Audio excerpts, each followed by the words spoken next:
Hi friends, எல்லோரும் எப்படி இருக்கிறீங்க? இன்றைக்கி என்ன ஃப்ரெண்ட்ஸ் வீடியோவாக எடுத்திருக்கேன்டா சவ் காய் இதே ஃப்ரெண்ட்ஸ் சாம்பார் வைக்க போகிறேன். என்னோடய ஸ்டைலில் எப்படி வைக்கிறேன்னு சொல்லிட்டு வீடியோ எடுத்திருக்கேன் ஃப்ரெண்ட்ஸ். பிடிச்சிருந்தா பாருங்கள். ரொம்ப சிம்பிளாக தான் ஃப்ரெண்ட்ஸ் இருக்கும் இந்த சாம்பார். ஃபஸ்ட்டு வந்து பாசிப்பருப்பு தான் ஃப்ரெண்ட்ஸ் வேக போடணும்.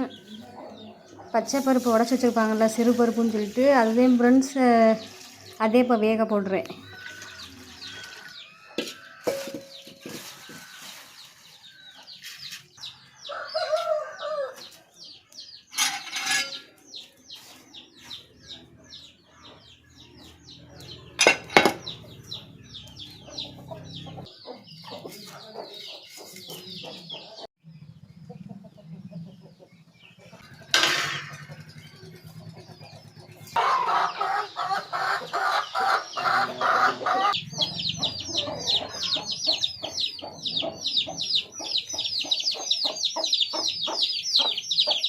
Yeah.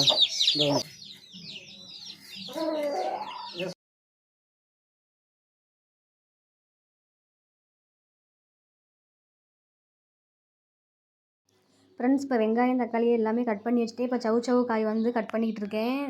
இதுக்கு வந்து காய் கொஞ்சம் பெருசு பெருசாக இருக்கணும் ஃப்ரெண்ட்ஸ். அப்போதான் இந்த குழம்புக்கு நல்லாயிருக்கும். நான் கொஞ்சம் குட்டி குட்டியாகவே இருக்கிறேன். இதோட கொஞ்சம் பெருசு பெருசாக இருக்கணும். இந்த வீடியோ எடுக்கிறப்ப கோழியாக கத்திக்கிட்டு இருக்கும் ஃப்ரெண்ட்ஸ். இப்போ கோழி ஃபுல்லாமே மரத்தில் அடையிறதுக்கு வந்துருச்சு. அதனால தான் ஃப்ரெண்ட்ஸ் இப்படி கோழி கத்திக்கிட்டே இருக்குது.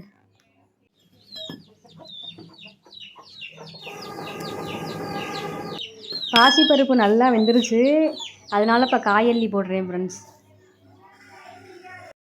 அதுக்கப்புறம் தேவையான அளவு உப்பு போடணும்.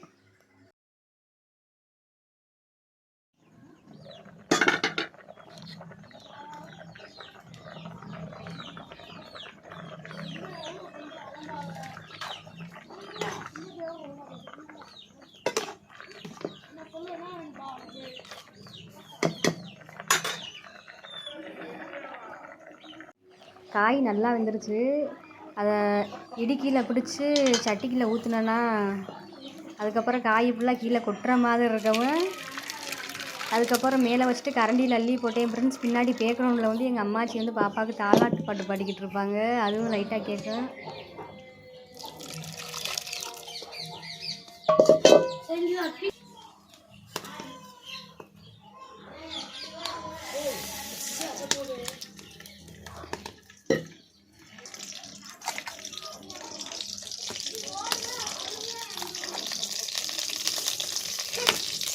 கடுகு, அதுக்கப்புறம் கொஞ்சமாக சோம்பு, அதுக்கப்புறம் சீரகம், அதுக்கப்புறம் கருவேப்பிலை, பச்சை மிளகா,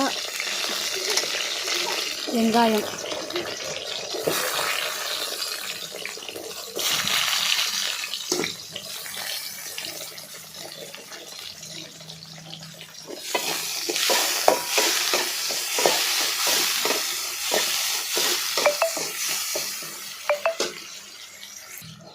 அதுக்கப்புறம் தக்காளி,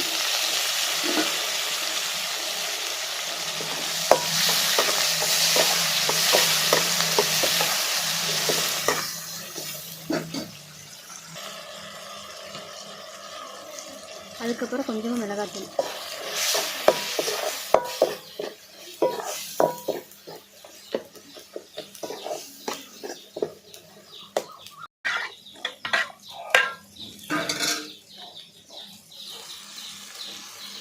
அவ்வளோவே ஃப்ரெண்ட்ஸ், சவு சாம்பார் ரெடி ஆயிடுச்சு. நீங்களும் இதே மாதிரி ஒரு தடவை ட்ரை பண்ணி பாருங்கள் ஃப்ரெண்ட்ஸ். ரொம்ப சிம்பிளாக இருக்கும், டேஸ்ட்டாகவும் இருக்கும் ஃப்ரெண்ட்ஸ். அவ்வளோதே ஃப்ரெண்ட்ஸ். இந்த வீடியோ பிடிச்சிருந்தால் லைக் பண்ணுங்கள், ஷேர் பண்ணுங்கள், கமெண்ட் பண்ணுங்கள், சப்ஸ்கிரைப் பண்ணுங்கள். மறந்துடாமல் பக்கத்தில் உள்ள பெல் பட்டனையும் கிளிக் பண்ணுங்கள். Thank you friends.